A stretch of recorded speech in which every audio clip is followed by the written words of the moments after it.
نسائی کے اندر ایک روایت ہے، سنن نسائی اہل سنت والجماعت کے ان 6 صحیح مصادر میں سے جنہیں صحاح ستہ کہا جاتا ہے۔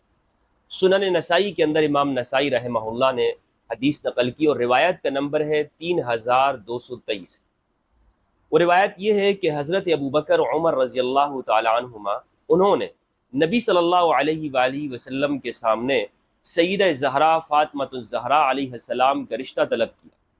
تو آپ صلی اللہ علیہ وآلہ وسلم نے ان دونوں بزرگوں کو انکار کر دیا۔ حضرت ابوبکر سے بھی انکار کر دیا اور حضرت عمر کے لیے بھی انکار کر دیا کہ میں یہ تمہیں نہیں دے سکتا ہوں اپنی بیٹی۔ کیوں؟ حدیث کے اندر موجود ہے، نبی صلی اللہ علیہ وآلہ وسلم نے فرمایا انہا صغیرۃ،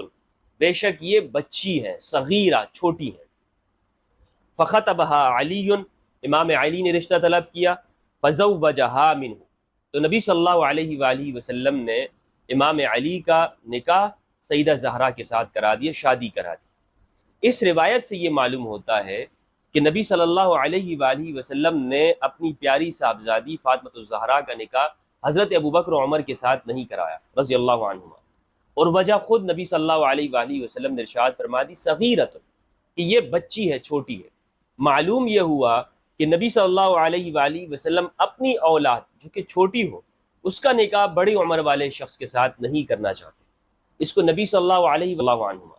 اور وجہ خود نبی صلی اللہ علیہ وآلہ وسلم نے ارشاد فرما دی صغیرۃ، کہ یہ بچی ہے، چھوٹی ہے۔ معلوم یہ ہوا کہ نبی صلی اللہ علیہ وآلہ وسلم اپنی اولاد جو کہ چھوٹی ہو اس کا نکاح بڑی عمر والے شخص کے ساتھ نہیں کرنا چاہتے، اس کو نبی صلی اللہ علیہ وآلہ وسلم نے پسند نہیں فرمایا۔ اسی لیے ہمارے علماء نے یہ جواب دیا ہے، تمام اہل سنت علماء نے،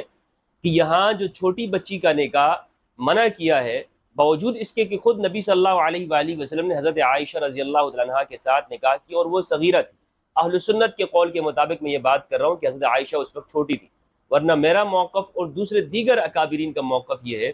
کہ نہیں، وہ چھوٹی نہیں تھی، ان کی عمر 19 اور 15 سال اور بعض نے 20 سال بیان کی ہے۔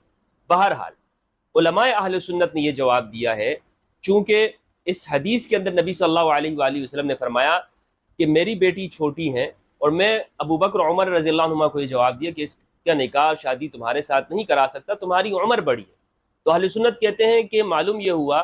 کہ ابوبکر عمر رضی اللہ عنہما ان کی عمر زیادہ تھی حضرت فاطمہ کے مقابلے میں علیہ السلام۔ اب جس وقت یہ آپ کو معلوم ہونا چاہیے، یہ واقعہ یعنی ابوبکر عمر رضی اللہ عنہما کا سیدہ زہرا کا رشتہ طلب کرنے کا جو واقعہ ہے، یہ کس سن کا واقعہ ہے اور حضرت فاطمہ علیہ السلام کی عمر اس وقت کتنی تھی، یہ معلوم ہونا ضروری ہے، یہ معلوم ہونا ضروری ہے۔ اس بارے میں دو موقف ہیں، ایک اہل سنت کا اور ایک شیعہ کا، کہ سیدہ زہرا کی عمر اور ولادت کیا ہے۔ ہمیں ولادت معلوم ہونی چاہیے، تو پھر ہم یہ واقعہ ہمیں معلوم ہو جائے گا کہ اس وقت سیدہ زہرا کی عمر کتنی تھی۔ جب حضرت ابوبکر عمر رضی اللہ عنہما نے سیدہ زہرا کا رشتہ طلب کیا تو یہ وقت بدر کے بعد کا ہے، بدر جب ہوا اس کے بعد یہ رشتہ طلب کیا، اور بدر 2 ہجری میں ہوا ہے۔ تو اب اس 2 ہجری کے بعد سیدہ زہرا کی عمر کتنی تھی؟ میں نے بتایا سیدہ زہرا کی ولادت کے بارے میں اختلاف ہے۔ اہل سنت والجماعت کہتے ہیں کہ سیدہ زہرا فاطمہ الزہرا علیہ السلام کی ولادت وہ اعلان نبوت سے 5 سال پہلے ہوئی ہے، اعلان نبوت سے 5 سال پہلے، اور نبی صلی اللہ علیہ وآلہ وسلم نے جب اعلان نبوت کیا ہے، آپ کا اعلان کیا ہے، آپ کی عمر 40 سال تھی۔ اس کے بعد 13 سال تک آپ مکہ میں رہے اور پھر 10 سال مدینہ میں۔ تو جب اعلان نبوت کیا اس سے 5 سال پہلے سیدہ زہرا پیدا ہوئی، تو 2 ہجری کے بعد یہ اگر اس عرصے کو آپ شمار کریں، 13 سال مکہ کے نبی صلی اللہ علیہ وسلم کے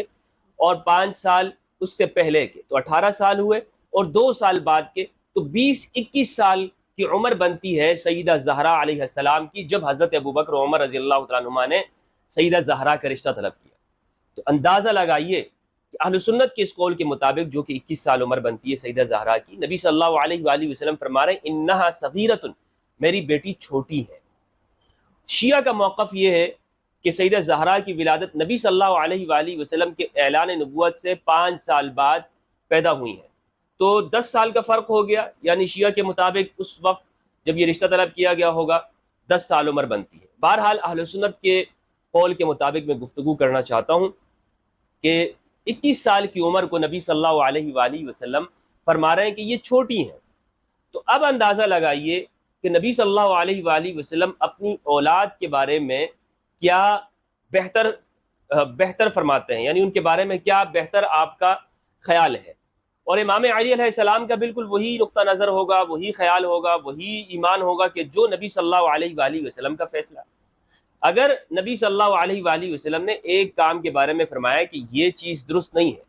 تو امام علی علیہ السلام بلا شک و شبہ وہی فرمائیں گے کہ جس طرح نبی صلی اللہ علیہ وآلہ وسلم نے فیصلہ کیا، کیونکہ امام علی کا ہر فیصلہ وہ سنت رسول کے مطابق ہے، نبی صلی اللہ علیہ وآلہ وسلم کی قول اور عمل کے مطابق ہو۔